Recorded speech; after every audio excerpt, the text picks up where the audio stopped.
മനസ്സിനുള്ളിൽ ദൈവമിരുന്നാൽ മനുഷ്യനും ദൈവവും ഒന്ന്. മനസ്സിനുള്ളിൽ മഹിമകൾ വന്നാൽ മഹേശ്വരൻ വരുമെന്ന്. മണികണ്ഠൻ വരുമെന്ന്. വിളിക്കൂ, ശരണം വിളിക്കൂ, വിളിക്കൂ, ശരണം വിളിക്കൂ.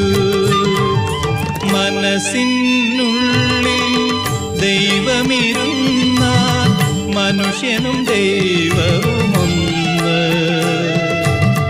മനസ്സിനുള്ളിൽ മഹിമകൾ വന്നാൽ മഹേശ്വരൻ